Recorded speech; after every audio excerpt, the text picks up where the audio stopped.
Jai Hind and welcome to Dev Talks. This is an episode of the Neighborhood Watch where we watch what's happening around us.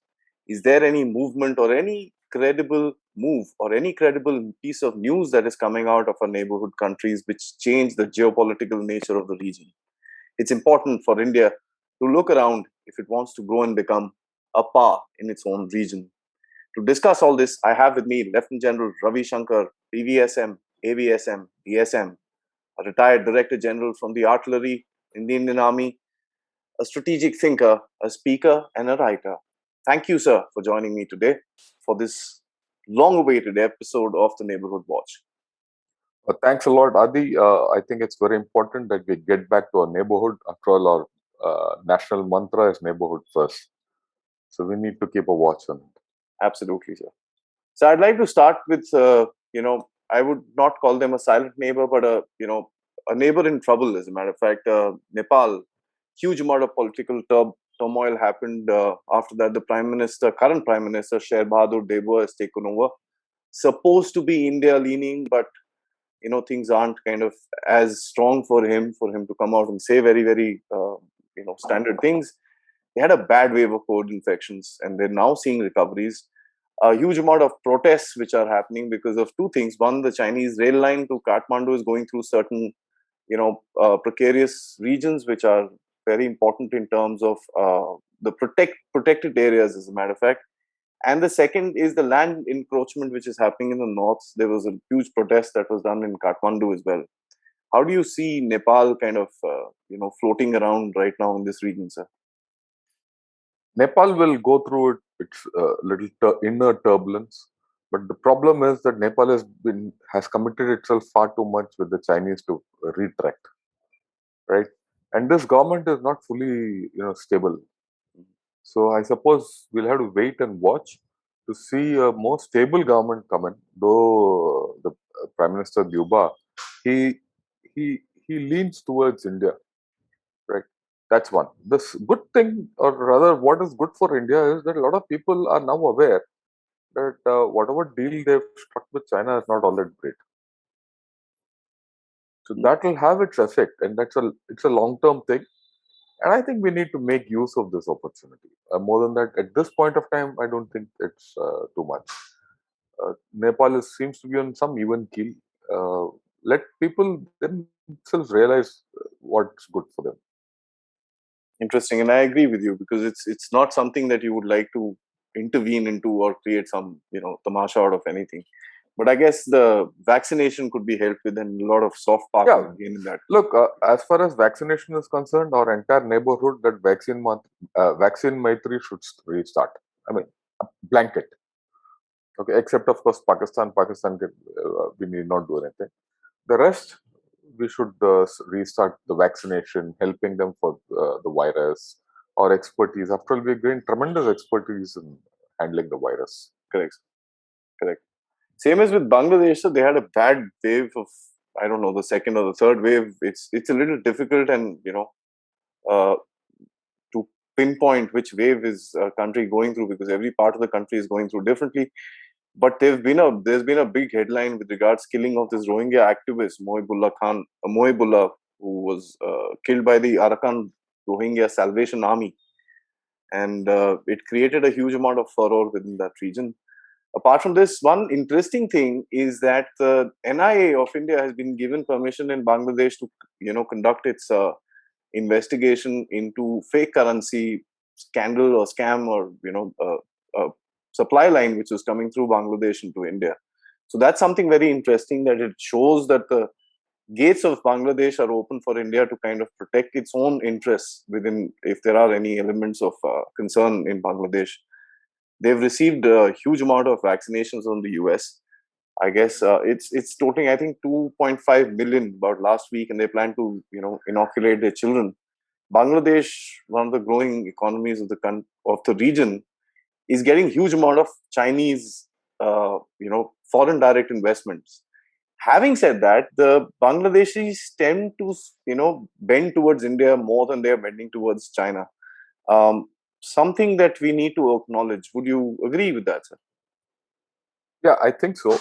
And I think Bangladeshis are being very pragmatic about India. for the first one thing, they also they're smelling the tea leaves. They know that their future is tied with India, and India is going to go places in the future, right? I mean, with the kind of geopolitical alignments which are coming, India will have a place in the future. Mm. So that is one. The second thing is, uh, they're now known as a progressive nation, Yeah. and not a nation with regressive tendencies like Pakistan or a revisionist, ideas about terrorism, religion, and all that. They'd like to maintain it.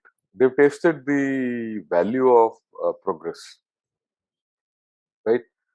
Their social indicators are going well. So why would they lose it, Mhm. right? And they'll do the basic sensible thing to root out all these fundamentalists from their country, right? If you look back in their history, the first half of Bangladeshi history immediately after independence has been pretty gory, Mm. with a lot of leftover fundamentalism from Pakistan. It was only in the past 5 to 10 years that they've started progressing. And now they are a good example versus Pakistan, which is a bad example. And this has been quoted in Pakistan itself. Yeah. So why will they not take it up and reinforce the success they've achieved? So I think again, Bangladesh we're on a good wicket. We should help them progress better and normalize our relations and iron out the small wrinkles which we keep having with them. Interesting. Yes, and as a matter of fact, you mentioned about fundamentalism. They're cooperating pretty strongly with Indian authorities to root out that. As they arrested a couple of people within India who were trying to cross over into Pakistan and then into Afghanistan. And they're probably one of the only countries that has come out and said 6,000 of our people have joined Taliban. Yeah, I don't see any other country who's come out and said this categorically. yeah. So In Bangladesh, you'll always have this problem. I mean, if you go into the history, Bangladesh is only recent. It's actually Pakistan, East Pakistan. mm, So they are rooting and revising their own history in a positive manner, and we need to help them. correct, absolutely, sir, absolutely. So moving over to Bhutan, happy country in the world. I think they're done really well in terms of the vaccination. Small country, small resources, but they've 90% of their adult population is vaccinated. It's an example for the world. I personally feel of an engaged leadership and a fantastic population who understands the realities of the situation and doesn't have stupid protests with regards to hesitancy and so on and so forth. One of the things that came out from the Indian authorities that we would like, Bhutan to root out and sort out their issues with their borders as far as the tri-junction is concerned, and keep talking to China. As a matter of fact, just before we begun this talk, we also received a notification that both the foreign ministers have met and agreed to negotiate and finish off this particular pending talk. Well, seems like a large statement, but actually in value, it means very little. What do you think, sir? We'll have to see how it goes because the last time they had a meeting about 3 to 4 months back, there were issues which Bhutan said they didn't agree with whatever the Chinese put across, and that was especially with regard to Sakteng and the northern areas, right? Those two enclaves called Pasarlung and Jakarlung, which China keeps claiming. So, and then the Bhutanese at that point of time had said that, look, told the Chinese that, look, you're coming up with new versions and new narratives every day. So I suppose from then to now to again say, okay, we'll restart the whole process is positive, right? And as we all know, that Bhutan's foreign policy is largely guided from India, since they help through whatever assistance they're given so that they can take a stand, Mm, right? Which is, I think, a positive thing. Let us see where it goes. After all, it's only a MOU for talks. correct. Which wasn't How happening before. So yeah. So something. let us see where it goes. Sure, sure. The next one is, of course, Pakistan. We can spend a whole hour talking about what's happening inside Pakistan, but I think I'll just focus on two small things. One is the TTP, of course, showing up. It's this thing. There was a very irresponsible comment made by the Pakistani Prime Minister about negotiations with the TTP that was blankly shot down by the TTP in words as well as in action, because the next very day they killed 7 Pakistani soldiers in a direct sort of a very, very high energy weapon attack that was conducted in Balochistan. Apart from that, there is also the cracks which are showing up between the so-called establishment that they like to very politely call, and of course Imran Khan, who's looking behind his shoulder. So how do you see that entire situation spanning out internally for Pakistan, sir? See, Pakistan, we all knew was in a dire state. What you not added is that economy, which is also, Yes. touching new I didn't add it, points. sir, because there's no secret. So No, it's not a matter of secret. When you look at the economy, you look at the TTP going somewhere, yeah. you look at the new problem between Imran Khan and their chief, Bajwa. and the way they moved the ISI head out, the chief is very clear. And it's got one more year. Today I was reading in the Dawn, there are 11 issues which there's one of the opinion makers said there are 11 issues which Pakistan has to focus on in the near future, which includes these, plus the way they're going to deal with their election commission and all Yeah, things. yeah. I mean, it's quite right. I think Pakistan is in for a tough time. Uh, while it's part of our neighborhood, but it deserves a full session. Yeah, We'll absolutely. talk about it separately, Absolutely. right? But we have to wait and watch But again, as you said, the because they've bottom already, line, yeah, yeah, and they've already done. They're helping all these fellows in Kashmir, to do ethnic cleansing.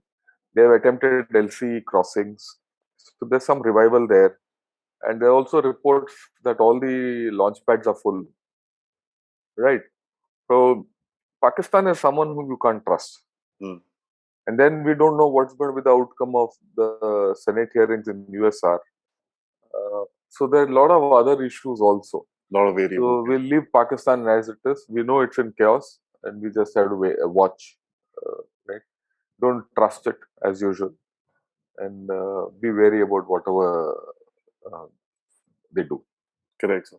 So I think you mentioned very clearly the bottom line is that it's in chaos, and that's dangerous. So, it can result in a lot of frustration with regards to their aims and or opening of another front in Punjab with regards to just infiltration of weapons and stuff like that, which we are also seeing because of the political turmoil. But it's time will tell. So moving on to Sri Lanka, this is a country which has been in turmoil since the time the pandemic actually hit. It's been wavering between countries, between powers. It's cancelled agreements on very short notice, and it's signed agreements on very short notice as well. The one that we see is the $700 million port terminal that is being developed by the Adani Group, which is bang next to the $500 million Chinese, excuse me, port that was developed in the Colombo area. At one time, Colombo was termed to be sold to the Chinese completely. They end their COVID lockdown from October 1st, in spite of the cases being where they are, because they're not able to sustain their economy. And we all know that there is a food emergency and an economic emergency which is happening in Sri Lanka. Depreciating currency, escalating foreign debt. They have, I think, about $2 billion that needs to be given, which they don't know where it's going to come from. They've got $2 billion which they can give, so there's debt about $4 billion that they're sitting on. Some interesting things happened, that there was a ban on chemical fertilizers, which has actually reduced the food production. A lot of the blame with regards food shortage is going towards that. And as a matter of fact, one of the Chinese trawlers with huge chunk load of these fertilizers stopped and sent back because it was termed to have containing some ground soil destroying bacteria of some sort. Um, Tourism, of course, has taken a big beat after the Easter bombings. And interesting thing that I read today was the army chief, Indian army chief, is there in Sri Lanka for the next 4 days. So you again see a little bit of a tilt, because the president of Sri Lanka was also here for the inauguration of that the rail line and everything like that. So there's some sort of a shift that we are seeing around. But the wavery situation in Sri Lanka, that is, do you think it's a permanent shift, or it's again one of those pendulum kind of moves? I mean, we'll have to look at it holistically and identify the problem and then the solution. Let me put it in a different perspective. You covered the whole ground. I'm just going to put it in different positions and so that we get a clearer picture. Sure. See, Sri Lanka was a very prosperous economy when COVID struck, right? A lot of tourism, a lot of exports, a lot of everything, and everything was going well. And suddenly it's become a basket case, and within a matter of about 15 to 16 months, it's become there's an economic emergency, there's a food shortage, food insecurity is hit it very badly. Now, why this has happened? If you ask, as many people have analyzed it, it is a part of part of the thing is COVID and all that. We'll come to that, but it is also the government.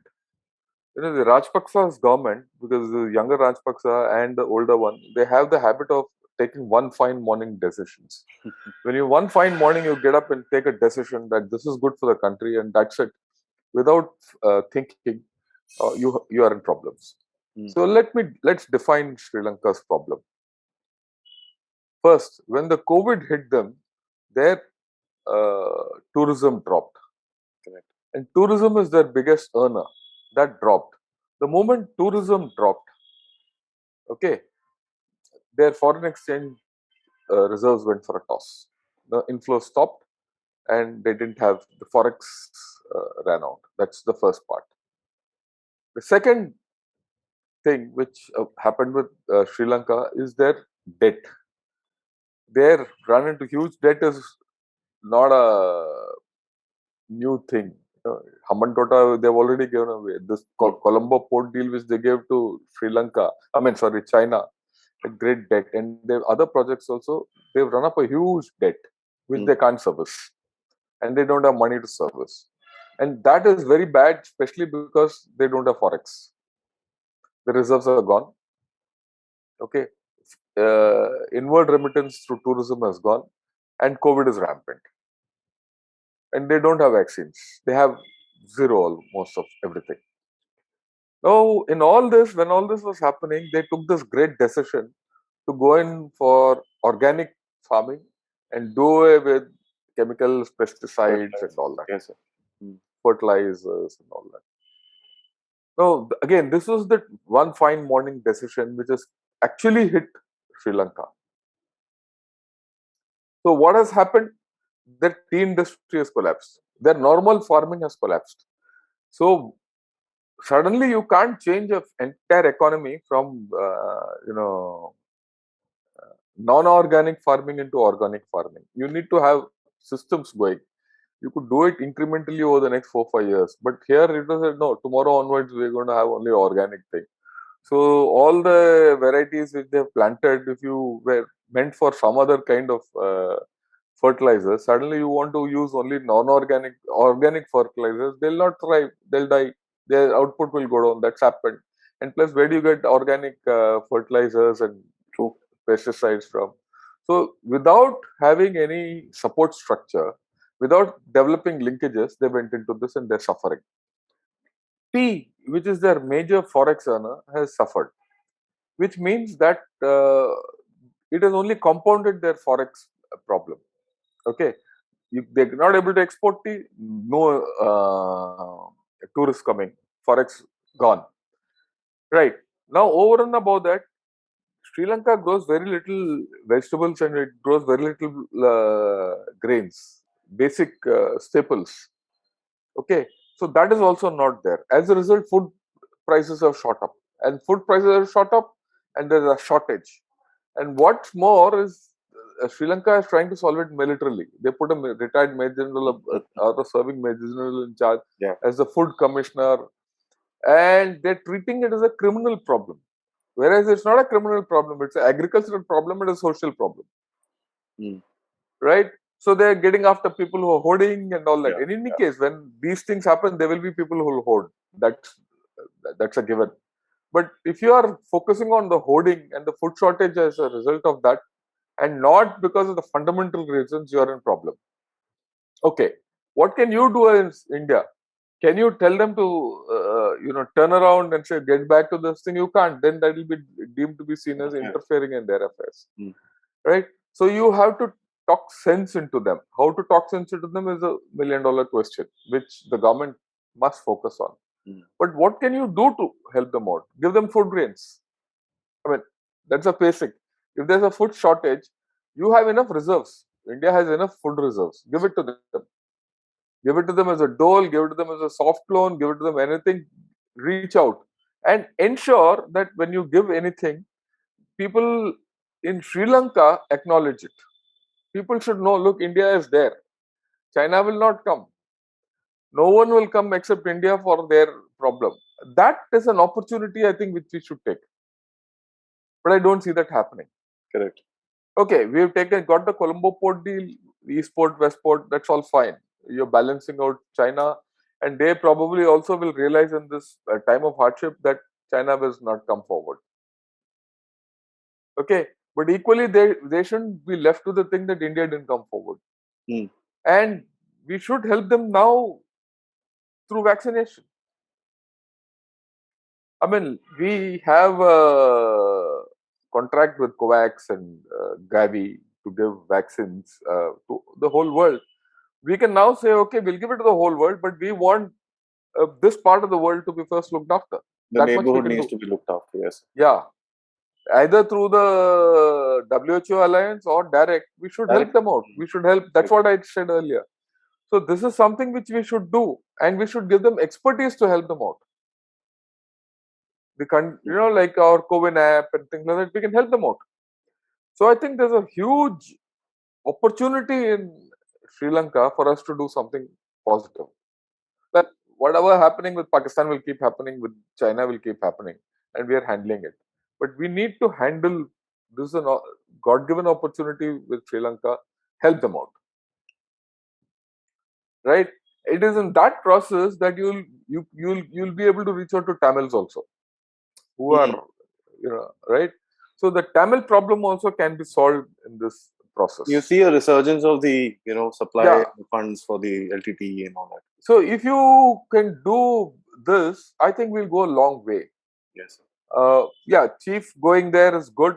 Talking to the military is good. I'm okay with it. But I would put my money on helping people, alleviating their food insecurity problem, and things like that. And then we will see a better Sri Lanka. I think the soft power that we see for us in Afghanistan, no matter what the situation is, people still look up to India. That's something which needs to be achieved. Yeah, that there's no doubt at all. Even now, people still, even Taliban says, please start. I mean, you sent me a little clip where Taliban has told that PIA is charging too much, so we'll stop PIA. Right? They're telling that to Pakistan. On the other hand, they're asking Delhi to reopen flights. Please, yeah. Please, right? They're coming to us. They know they're going to get a fair deal. So that soft power is cutting across even Taliban. If it can cut across Taliban, it can cut across Sri Lanka. Right? True. So I think we need to get this right. Two opportunities we've discussed, Sri Lanka and Bangladesh, both are ripe for us to kind of I think this is a time when we have to regain our neighborhood. Absolutely, sir. So the last focus area that we decided to have was Myanmar. It's been on the fridge since the 1st February coup. It's been it's been utter chaos. Over 15,000 people have been estimated to cross the border into India, about 10, 12, 15,000 into Thailand. China has not released these figures, but I'm sure there are people running around into various neighboring countries for their own safety. The interesting thing is that the junta remains in power, and of course they plan to stay in power till August 2023. And this is something that their own media came up and said, which is of course guided by the junta. Currency has lost 60% of its value, which is debilitating for the any sort of trade or any sort of industry which is left in Myanmar. the biggest thing that we saw is that the Chinese, during the UNGA, the Chinese, the Russians, and the United States came on to an understanding to not allow the junta's representative make a speech during the UNGA. So that's something that we saw, rejecting the legality or the existence of the military junta government by China. Of course, that was a big surprise, but the rest too of the past who kept these guys away. The another big news with China is that the military based route that they were trying to build up for their ties.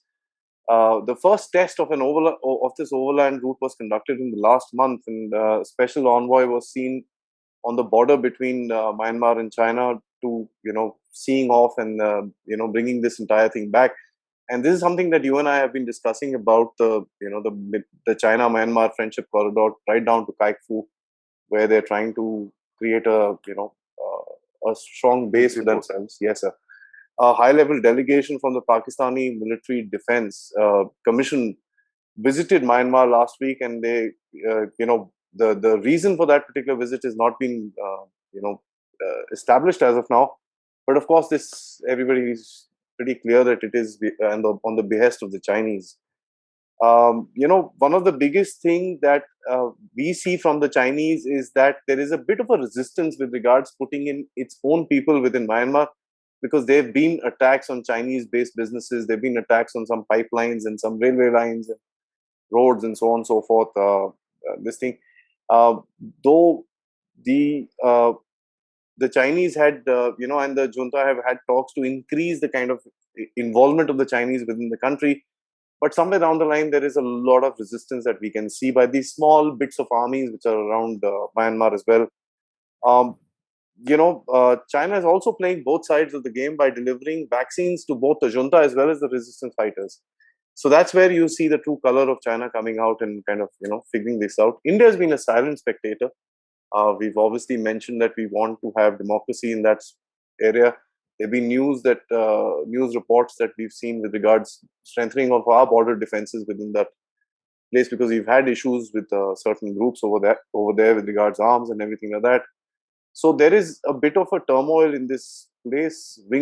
One of our wings on fire. Pakistan has always been on fire. So how do you see this Myanmar thing happening? World has not reacted at all. Um, it's pretty much in chaos. Oh, yeah, it's a very complicated situation. Yes, sir. Myanmar, now the army is gone berserk. I won't say berserk, but they are very active, right? There are rebel groups which have started operating in Myanmar, in the north, in the east, and all that. And there are clashes between the army and these rebel groups, and the army is using maximum force to sort them out. That's one. The second thing is they have started proceeding against Aung San Suu Kyi's NLD and Aung San Suu Kyi itself, and put her in court for incitement and also for corruption. They're two separate cases. So they're in no mood to hand over power to anyone. Okay.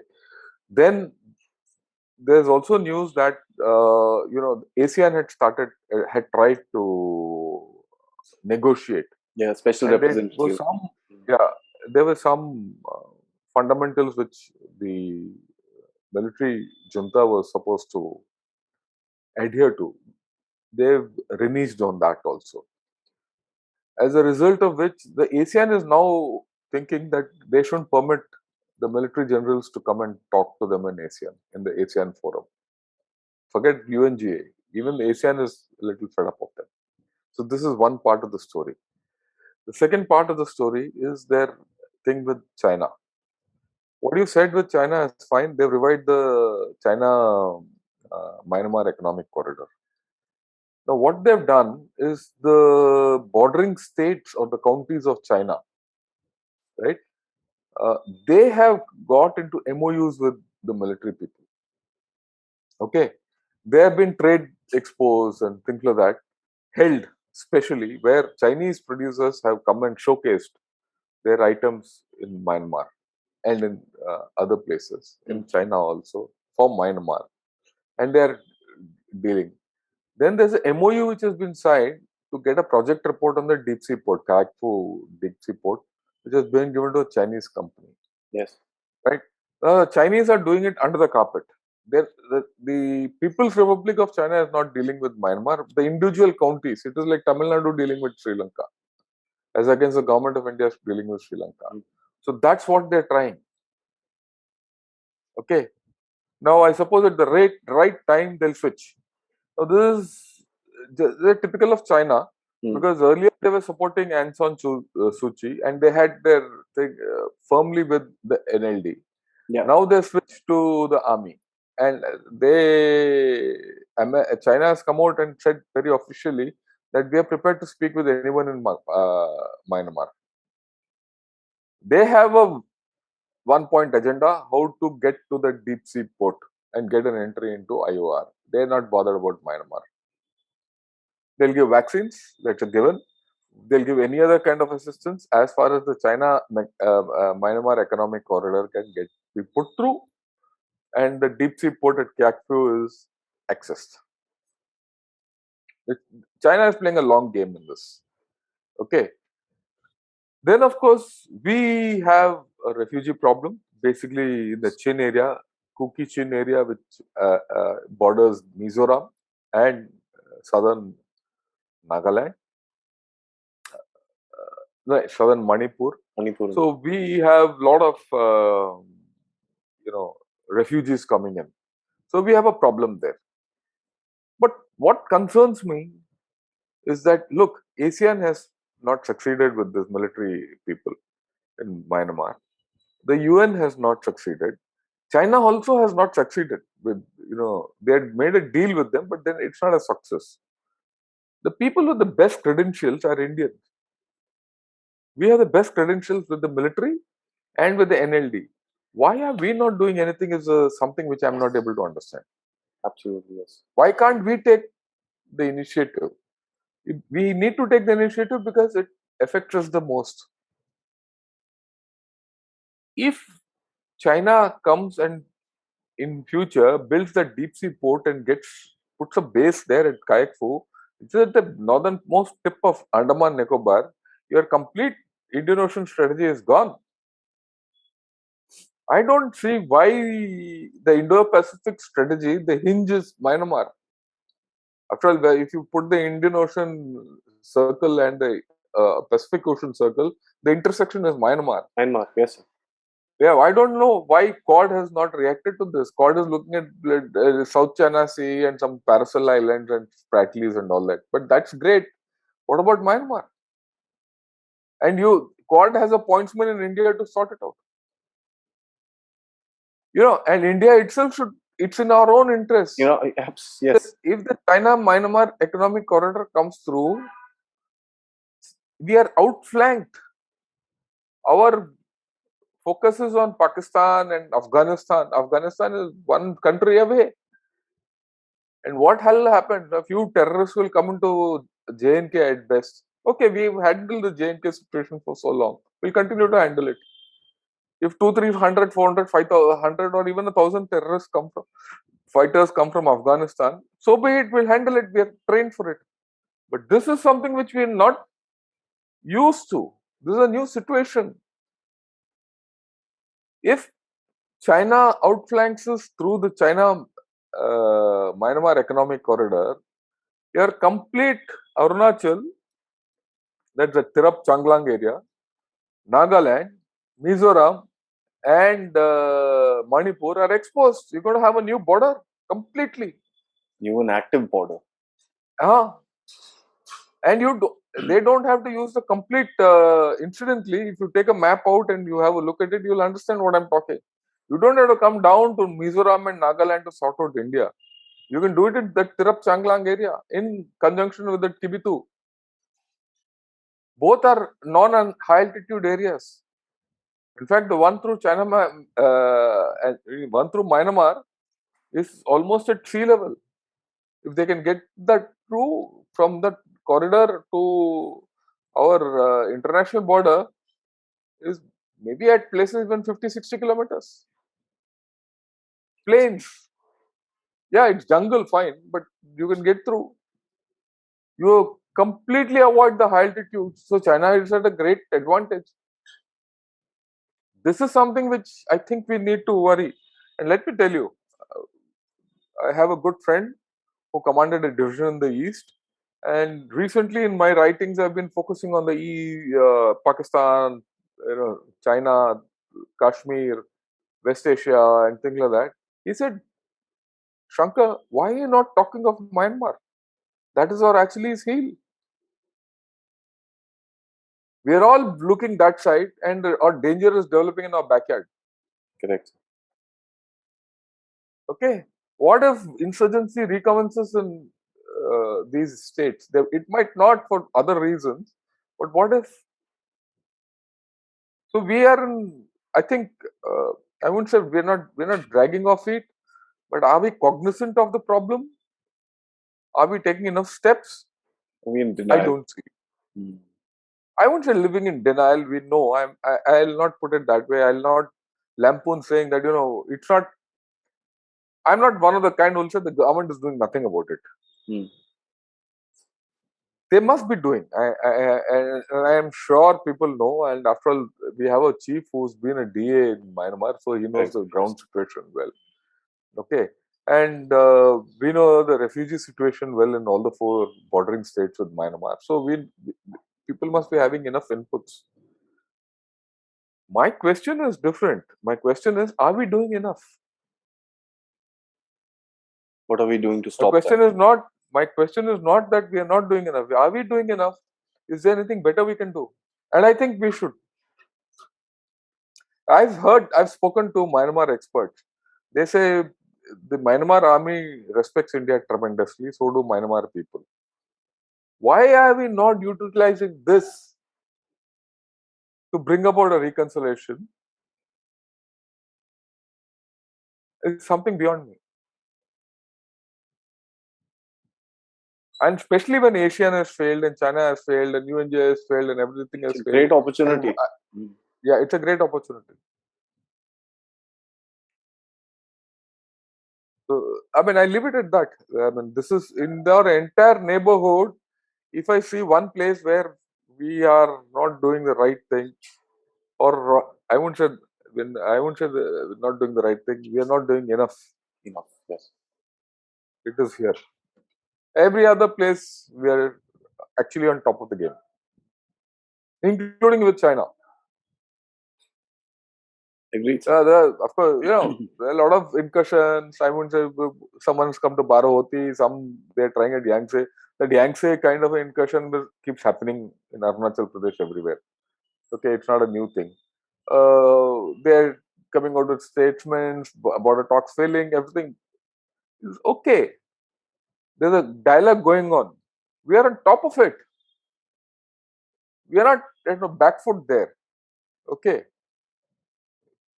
You can do a pro quid quo anywhere along the 3,500-kilometer border now if they try anything elsewhere. We can handle the Chinese. They're not, and the Chinese themselves are not that in a great shape with the kind of revisionism which is going on there, which we need to discuss in a different. Absolutely. Yes.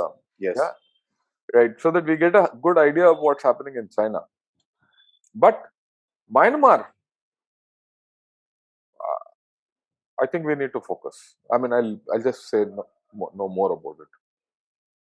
That's something that I agree with. So India's. I think we gave it a 20-30% discount during the time of the second wave, and by the end of it, that's what when we did our last neighborhood watch, we said, okay, India would need a little time to kind of get its act together after the second wave. It was a devastating second wave.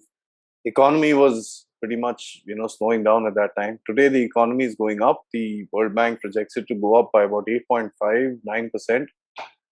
Next year as well, the projections are very good. I think India is in a very strong position. I completely agree with you that these 3, I'm going to increase the opportunities to 3: Sri Lanka, Bangladesh, and of course the most important, as you mentioned out, is Myanmar. Bangladesh, Sri Lanka, yes, they are important, but they don't give us security challenges. Myanmar is a huge security challenge, as Jan Shankar just brought out. We need to address it. Sir, thank you so much for this very educative episode. I think it's covered a lot which has happened in the neighborhood in the past couple of months, showing that India is in a position to kind of starting to, get its head out of the water and behave like a superpower. That's something that we need to start doing. So I guess, yeah, I just hope that this talk is heard by, someone, and some action is taken somewhere. I think that'll be best for all of us. Thank you so much. Till next time, sir. As we mentioned, we need to discuss China. Till that time, Jai Hind. Jai Hind. Thanks a lot.